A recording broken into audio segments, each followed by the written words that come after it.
Millions of women are looking at health insurance premiums in 2026 that have more than doubled from last year. Women who are freelance, self-employed, or whose household income changed are being hit hardest. Here's what's happening and what your options are. Welcome back to Real Talk Nutrition. I want to start by acknowledging something that is causing real stress for so many people in this community right now. The cost of health insurance in 2026 has gotten genuinely alarming for millions of Americans, and women are being disproportionately affected. Here's what's happened. The Enhanced Affordable Care Act tax credits that were extended during the pandemic era have expired. Without those subsidies, premiums on the ACA marketplace have shot up, and in some cases more than doubled from 2025 levels. Millions of middle-class Americans, many of whom are freelancers, self-employed like myself, or work part-time, are now facing monthly premiums that rival mortgage payments. Isn't that crazy? And research shows that it's women who most often carry the mental load of navigating the family's health insurance, such as the research, the comparison shopping, and the coverage decisions. So this is landing disproportionately on women's shoulders, financially and emotionally.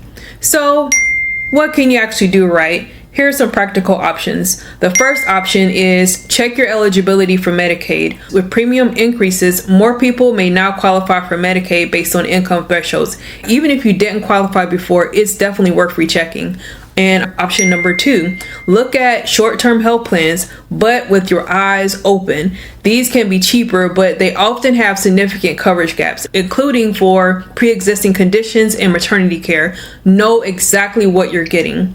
Option 3, look at your income structure. This is very specific to self-employed or freelance people. Your subsidy eligibility is based on reported income. If your income is variable or has changed, work with an accountant or a benefits navigator to make sure you're projecting correctly. And option number 4, health sharing ministries. These are not insurance, but function similarly and can be significantly cheaper. They come with significant caveats around what's covered and the religious requirements of many programs, though. Do your research before committing. Option number 5, and this is the GLP-1 and bariatric specific piece. If you were on a GLP-1 medication under your previous insurance and the coverage change may affect your medication access directly, this is the time to talk to your prescriber about the direct-to-consumer options, manufacturer assistance programs, and whether an oral formulation might be more affordable under a different plan structure. So basically, the system is failing people in a nutshell. But there are still moves you can make, and knowing what they are is the beginning of taking back some control. Before I go, if you want ongoing support from a community that actually gets it, come join my free Facebook group, Bariatric and GLP-1 Support by Real Talk Nutrition. The link is in the description.